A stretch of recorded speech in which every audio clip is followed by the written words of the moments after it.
Hello guys and girls, welcome back. This is Nakul again from Tech Boy, and this is the honest review video of the new Lenovo K3 Note. So let's get to it. Okay guys, so as usual I'm gonna be telling the pros and cons about this phone, basically what a normal day user would like and dislike in this phone.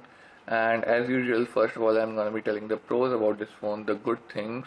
Now before I start the review, I wanna tell you that this phone is almost exactly like the A7000. Even in looking wise, everything is just the same. As you can see, the loudspeaker, secondary mic, camera, flash, everything, it looks exactly same as Lenovo A7000, and even the UI and everything about this device is just the same. The only difference in this and Lenovo A7000 is that this phone has 13 megapixel camera now instead of 8 megapixel, and the screen is 5.5 inches, which is the same size, but the resolution has been increased to 1080p from 720p, so now it's full HD. And the processor, which was 1.5 GHz octa-core, is now 1.7 GHz octa-core. So these are the three major differences in Lenovo A7000 and this phone K3 Note. Anyways, let's start the review. Let's start with the pros, the good things about this phone.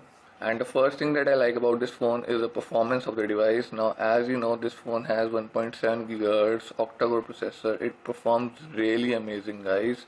I did the benchmark test on this phone and the results were really great. If you want to see that, click right over here, guys.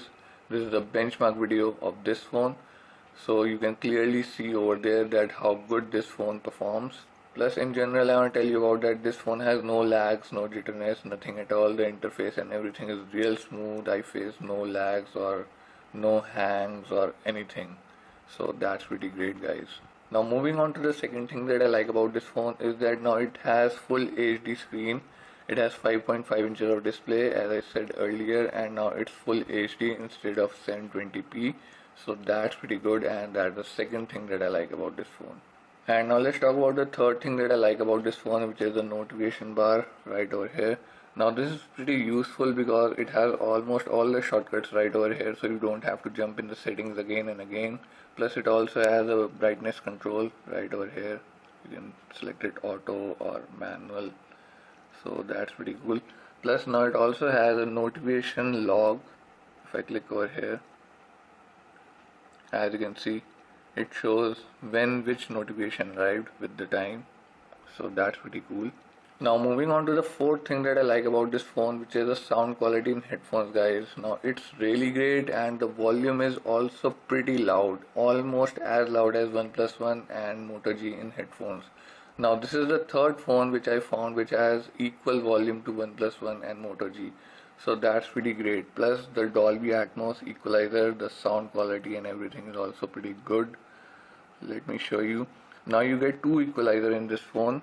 If you go in the settings, equalizer, as you can see, the first one is Dolby Atmos and the second one is equalizer, which is the normal one. Here we go. If you turn it on, you do get some effects and everything, but when you turn it on, you cannot use the Dolby Atmos, so you have to turn it off in order to use the Dolby Atmos equalizer, which is this one. And obviously you get better sound while using this equalizer, so I prefer to use this one.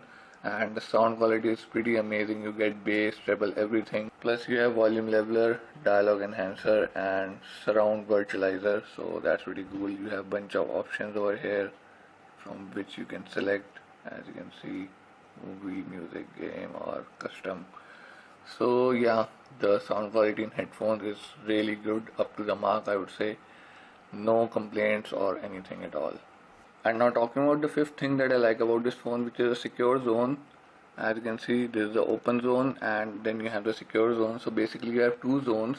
One is for your normal life and one is for your private life. If you have any other private accounts like Facebook or WhatsApp, you have two numbers, so you can add in a different zones. Now as you can see, I have Messenger application, Facebook Messenger right over here, and I've been using it. Sorry, I can't open it because that would show all the names. So I've been using it, but if I go in secure zone, the same application would be there and the phone will let me enter another account in the same application, as you can see right over here. So basically I can add two accounts in the same phone in one in open zone and one in secure zone for my private life. And you can get notification from both the zones simultaneously, but in order to see the notification of secure zone, you will have to enter a password or a pin code or a pattern which you can select while you are trying to set up the secure zone. You will get everything while you are doing a setup of secure zone. So that's pretty cool that you get two zones, open zone and secure zone, for your private life, which I really liked. So that's the fifth thing that I like about this phone, guys. And now let's move on to the sixth thing that I like about this phone, which is the notification center. So let's go in the settings, right over here, notification center. In here you can customize some things like click to hide the notification bar. Then you have app notification management, order by time or custom. In here you can select from which app you like to get the notification. As you can see, enable notification and the orders of the notification and how you will like to get the notification. Lock screen notification is on, top reminder, status bar, so you can turn off anything you like. So that's pretty cool. Plus you have the priority setting, show notification at the top of the list and keep them coming when the device is set to priority interruptions only. So that's pretty cool. And then you have show all notification content when device is logged, so that's turned on, notification access. And then you have the advanced settings. In here you have stuff like display battery indicator, which is percentage. You have graphical and percentage. This is the percentage right now. And then you have display current network speed, no screenshot notification, WLAN connection status, and today's schedule. So these are all the things in the notification center which I like. Anyways, now let's move on to the features tab, which is also there in the settings, and that would be the seventh thing that I like about this phone, guys. The features tab. In here you have the quick snap. Double press any of the volume keys while the screen is off to snap picture. If playing music, these will be used only for the volume adjustment. So that's pretty cool. Means when your screen is off, just double tap volume up and down and it will take a snap. Then you have knock to light, which is double tap to wake up, just like the OnePlus One. I'll just give you an example. Whoops. And here we go. So you do have double tap to wake. Then you have screen of gestures, slide to unlock, unlock to the camera, draw a V on the screen to unlock the camera, unlock to the camera actually. And then you have unlock to the Chrome, draw an O on the screen. Then you have the smart scene. Here we go, sleep, home, lunch, office, school.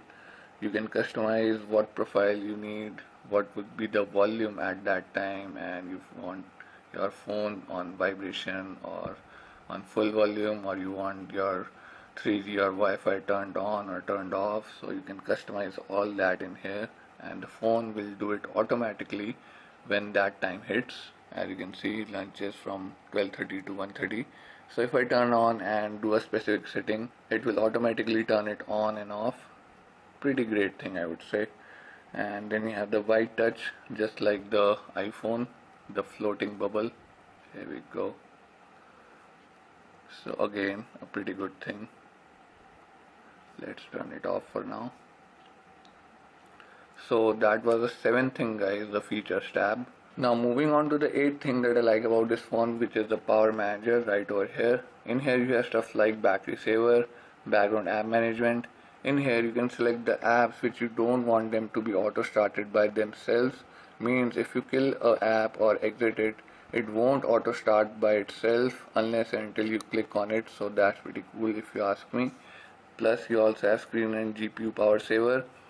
And then you have the third power saver, which is the ultimate power saver. Turning this on will turn off everything like Wi-Fi or 3G, and it will save maximum power. Plus you can also select the auto start thing. Here we go. You can select the time at what time it should automatically turn on the ultimate power saver, and select the end time as well. So you can maybe select 1 AM or 2 AM and it will automatically start while you're sleeping, and turn it off in the morning like 6 AM or 7 AM. So it will save maximum power while you're sleeping. And lastly we have the power consumption details. And the last thing that I like about this phone, the ninth thing, is the users. Just like you can make users in your Windows laptop or PC, you can make users in this phone as well. So this is pretty cool. So that's all about the pros, the good things, the things that I like in this phone. Now before I move on to the cons part, let's talk about the camera, because obviously camera has some good things and bad things. That's why I like to keep it in the middle of pros and cons. So let's run the camera. Now as of right now I won't be able to show you the camera interface, guys, because that would take even more time, but if you want to see that, then click right over here. This is the unboxing video of this phone K3 Note, in which I showed the whole camera interface. So if you want to see that, click right over here, guys. Now let's talk about the picture quality, guys, which I think is slightly improved than the Lenovo A7000, because obviously the camera has been improved from 8 megapixel to the 13 megapixel in this phone. So yeah, the picture quality has been improved a little bit, I would say, but in general I found like no problems at all. Indoor or outdoor, the picture quality is great with flash or without flash. However, if you take pics in low light without the flash, then the pics can suffer, means you cannot see much object in the pic. But here are the picture samples.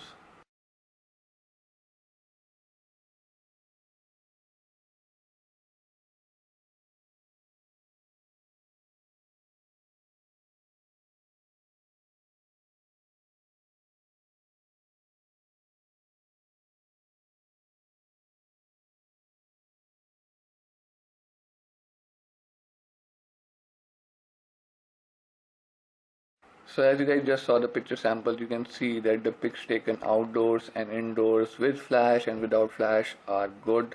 They are like, even with the flash, like we saw in previous phones, you get some dark area or some yellow stuff.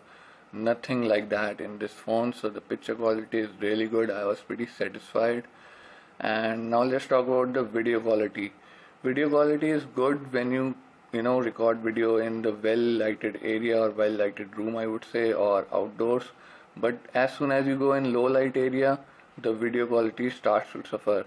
If you move your camera from right to left or in any direction, you see a gray outline of objects which are there to stay in the video, or like, you know, lag in the video. I don't know how to explain it. Maybe I will upload a video sample separately for this, but for right now I can just tell you that the video quality in low light area is not that good. Plus there's one more thing. If we start recording, as you can see, we have almost everything. Like we can turn on the torch while we are recording, so that's a good thing. We can pause, we can take pics simultaneously, but there's one thing missing, which is tap to focus, as you can see. And this one thing makes the video recording quality suffers a lot, because as it is an autofocus now, it takes sometimes hell lot of time to focus on some things, because you can't tap on the screen to make it focus forcefully. So that's one thing in the video recording quality, or I would say two things that I don't like. One, tap to focus is not there, and the second thing is the video suffers, the quality suffers while you're recording in low lighting conditions. So these are the two things that you need to be aware of. So that was the camera part, guys. Now let's move on to the cons part, the bad things, the things that I don't like in this phone. And I found only two bad things, guys. That's right, only two. And the first thing that I don't like in this phone is something that I also mentioned in the unboxing video of this phone, that there is no light in the capacitive keys, as you can see. So that's the first thing, because this is a 10,000 rupees phone and giving light in the capacitive keys is a must, I would say, because phones like Coolpad Dazen 1, which cost only 6,000 rupees, is coming with the light in the capacitive keys, and even Eureka has light in the capacitive keys. So why not this phone? So that's pretty disappointing, guys. So that's the first thing that I don't like about this phone. And the second thing that I don't like about this phone is the same heating issue like the Lenovo A7000. This phone also heats, but not as much as Lenovo A7000. The things have been improved quite a lot, I would say. If I have to rate Lenovo A7000 in heating issue from scale 1 to 10, then that phone was around 7 or 8 in terms of heating. But this phone is around just 3 or 4, I would say. So the things have been improved quite a lot. This phone heats, I would say, but I think I'm using the wrong word. This phone gets warm, I would say, not heats. So yeah, this phone gets warm and sometimes little bit heat also while you're using extremely heavily, but definitely better than Lenovo A7000. Still the issue is there of heating or warming, anything you would like to call it. That's why I like to put it in the cons part so you guys can be aware of, but it's there. So these are only the two things that I don't like in this phone: heating or warming issue, anything you would like to call it, and the light in the capacitive keys. So that's it in the cons part. Now let's talk about some general stuff, guys, like the battery backup. Now this phone has 2900 mAh battery, just like the Lenovo A7000, but as the processor is a bit bigger and the screen is full HD, this phone uses more power than the Lenovo A7000. Now with normal usage I got around 18 to 20 hours and sometimes 24 hours with less usage also. But reminding you, no heavy stuff, no gaming, just WhatsApp, Facebook and bit of web surfing and calling. And my 3G and Wi-Fi was on all the time, turned it off only during the night, and that's what I got. Around 18 hours you can say with normal usage, somewhere around 18, and if you use less then you can get more, but if you use heavily you can get around 10 to 12 hours. So that's totally up to you, but average usage 18, 16, 18 hours normally.